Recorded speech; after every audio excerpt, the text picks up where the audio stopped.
Hi, I'm Matt Gill, a Senior BI Developer at Triangle, and today I'm going to do a benefit brief for Cognos Analytics 11.1 reporting. Reporting has been significantly improved in 11.1 for ease of use and productivity. Here is the 11.1 reporting interface. Let's jump straight in. We want to see revenue over years by order method type.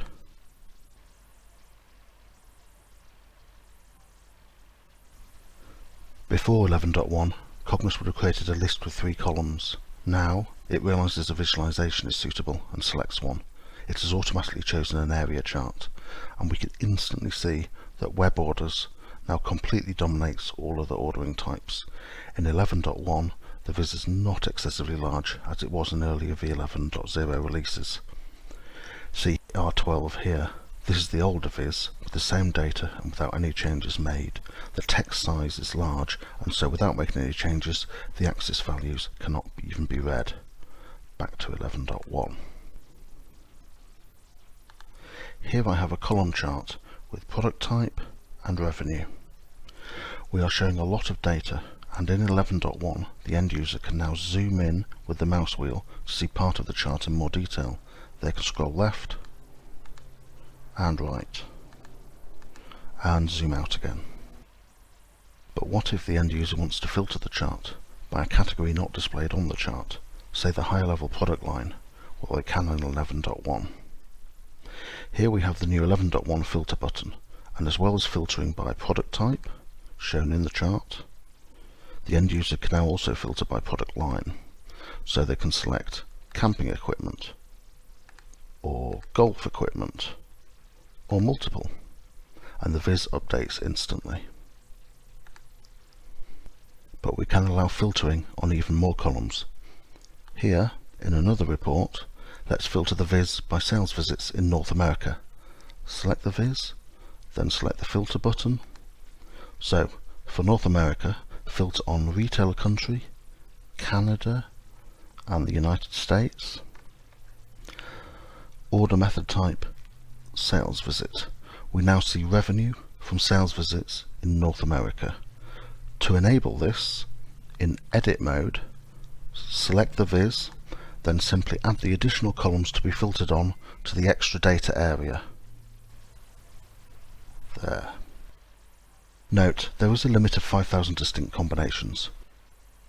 The report developer can quickly determine what other categories the end user can filter on, but still limit and control it. This is a very powerful feature. Now, on the left we have 11.0 R12 and on the right 11.1. The difference is clear. On the left is 11.0 R12 with a somewhat confused navigation structure. There's the source pane, data items, the toolbox, report pages, prompt pages, classes, queries, variables, and if I go back to toolbox, it's now showing classes. This confuses users. On the right, 11.1 now has this breadcrumb navigation. We can instantly see which page or query we are on. We can click report to see an overview of the entire report structure, and with a single click we can jump to any part, which includes prompt pages, classes, variables, a query, and we can jump back to page 1. In the pane on the left is the source, data items and toolbox.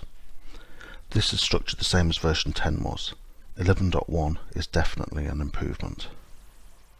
When I was adding the viz into 11.1, you may have noticed something. The viz was automatically horizontally centered. 11.1 automatically uses its intelligence to insert tables with settings to position items on screen. As it uses standard tables, you can change them to your own liking, but items now default to a sensible position. This auto layout works for lists, crosstabs, visualizations and text items. Let's compare it to 11.0 R12. In R12, if we want to show a KPI, in the past we have to manually do it. We have to drag in a table, work out how many columns we need, drag in another table to add some vertical height, then drag in the value, then drag in text so we can say what it is,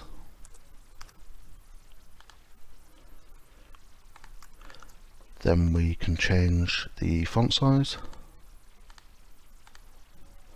and make this one a bit bigger so to make sure it stands out, and then horizontally center it as well. All that for one KPI, but in 11.1 I want to see revenue. There it is, centered, with the value and the name of the query item automatically. You can see it is using a standard table to do this. Notice the toolbar in 11.1 does not hover, but is positioned at the top of the page pane. This has been requested by a lot of users, and IBM has delivered. It can be turned back to hovering by unpinning, and then you can repin. Also, as in 11.0, you can have it hover, but only appear when right-clicked. This is a setting in the options. Now, I also want to see gross profit KPI. Normally, in Cognos, adding an extra KPI is a fiddly job, adding columns to the table, changing alignment, and so on. But in 11.1, 11.1 has automatically added another column, inserted the KPI, its name, and centered it. Now I also want to see quantity. So I can add quantity to the top right, to the middle, or to the left. Yeah, I like it on the left. I also want to add forecast revenue KPI, but Go Sales, like many Cognos models, is quite large, and searching through manually can be a pain. Let's try another new feature. This is the new Find box. If I type forecast,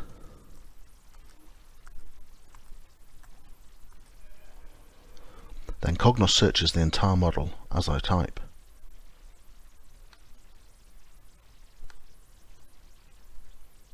Another KPI that quickly. Now I don't like the font and colours for the KPIs. What can we do about that in 11.1? That took seconds. I have changed the font, size and colour in one go. This is the 11.1 styles feature. To explain, I select a text item, list, crosstab, or in this case, multiple tables. Go to the toolbar, click the paintbrush icon, choose the style I created earlier and click apply. I can apply it to multiple as I have done just there. Here is where I can create a new style or edit a current one or delete one. You can see that you can set the style name, the font size, bold, italic, underline, the colour, the alignment horizontally, the size and positioning, the background colour, image, and borders and margins, all within reporting. Styles can also be applied to lists. Here we have the dull grey and blue out of the box list, but with just a few clicks I can apply a style to the whole list. Please note, you can't apply styles to viz or charts, but you can apply them to crosstabs.